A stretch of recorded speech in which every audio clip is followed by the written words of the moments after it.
Il était une fois, dans une grande forêt très loin d'ici, un éléphant qui s'appelait Fanfan. Il était très fier de sa grande taille et chantait sans arrêt. Fanfan, c'est le plus beau, le plus gros des éléphants. Fanfan, c'est le plus gros des éléphants. Il embêtait tous les autres animaux et n'arrêtait pas de se moquer d'eux. Un jour, tandis qu'il marchait tranquillement dans la forêt, il aperçut un perroquet perché sur sa branche. « Hé, toi, qu'est-ce que tu fabriques ici? Tu ne me vois donc pas quand je passe? Je suis l'animal le plus puissant de la forêt. Viens te prosterner devant moi en me disant que je suis le plus fort. » Ha ha, tu rigoles, Fanfan. Et pourquoi donc est-ce que je devrais me prosterner devant toi? Tu ne sais pas à qui tu parles, je vais t'apprendre à me respecter.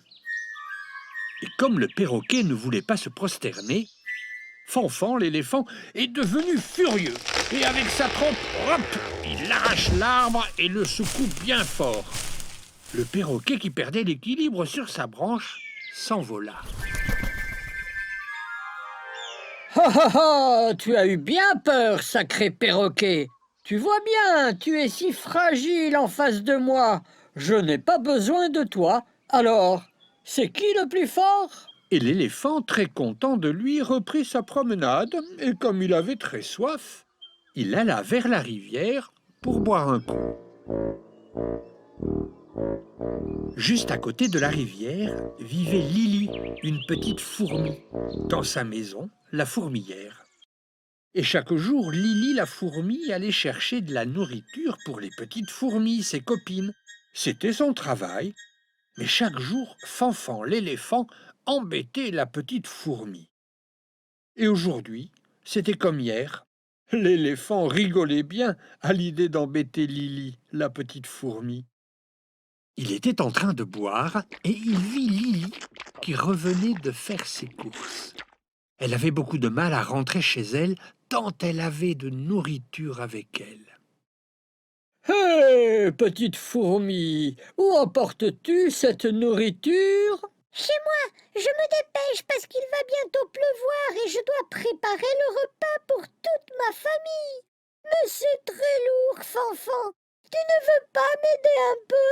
Ha ha ha ha, tu rigoles. Et pourquoi est-ce que je t'aiderais? Qu'est-ce que ça m'apporterait de t'aider? Et il aspira aussitôt beaucoup d'eau avec sa grande trompe et splatch! Il arrosa Lily, la petite fourmi.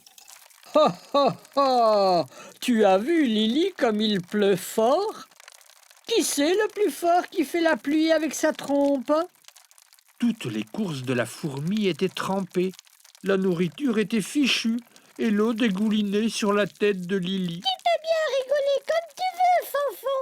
Attends un peu. Un jour, si je peux, je te donnerai une bonne leçon dont tu te souviendras longtemps. Oh oh oh, que j'ai peur, que j'ai peur! Une minuscule fourmi qui veut me donner une leçon. Oh oh oh oh oh, oh, j'ai trop peur, j'ai trop peur. Mais je n'ai pas besoin de toi. Allez, retourne dans ta maison, Lily, avant que je ne t'écrase, toute petite minuscule fourmi. Mais Lily la fourmi était très en colère contre l'éléphant. Elle trouvait qu'il était quand même un peu orgueilleux, ce Fanfan. Il était vraiment temps de lui donner une leçon. Il faut vraiment faire quelque chose contre ce gros balourd. Il ne peut plus continuer à embêter tout le monde comme ça et qu'on le laisse faire. Le lendemain, comme tous les jours, Lily la fourmi sortit de chez elle avec son panier à provisions pour aller faire des courses pour manger. Au tournant du chemin, elle entendit des pleurs et elle vit Fanfan l'éléphant qui pleurait toutes les larmes de son corps. Il était assis contre un arbre et il se tenait le pied. Aïe, aïe, aïe, aïe, aïe, j'ai mal, j'ai mal.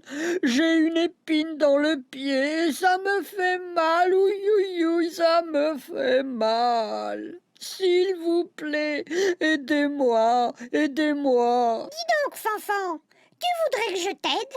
Je trouve que tu pousses le bouchon un peu loin. Tu te souviens qu'hier tu as été très méchant avec moi en m'arrosant et en abîmant toute la nourriture que je rapportais dans ma maison? S'il te plaît, Lily, gentille petite fourmi, aide-moi, je t'en prie, je te demande pardon, je ne t'embêterai plus jamais, c'est promis. La fourmi hésita. Elle voulait partir en le laissant souffrir tout seul. Mais elle se dit que finalement, la vengeance ne servait à rien. Alors elle se pencha sur la grosse patte de l'éléphant et enleva une minuscule épine de cactus. Elle seule pouvait la voir. Fanfan l'éléphant n'avait plus mal et ne pleurait plus. Au contraire, il éclata de rire et applaudit en faisant beaucoup de bruit. Le perroquet, les singes, les antilopes, tous les autres animaux de la forêt applaudissaient et voulaient porter la fourmi en triomphe. Vous voyez, il n'y a pas d'animaux plus gros ni plus forts que les autres. Nous sommes tous capables de faire des choses à notre portée et surtout d'utiliser nos forces, même si elles sont très petites, pour aider les autres. Hurrah, hurrah, criaient les autres. Vive Vive Lily la fourmi! Vive Lily la fourmi! Fanfan l'éléphant était tellement content qu'il a même invité tous les animaux à monter sur son dos pour faire une grande promenade dans la forêt et aller boire un verre tous ensemble dans la rivière, là où habitait Lily. Mais promis, plus jamais il ne serait méchant.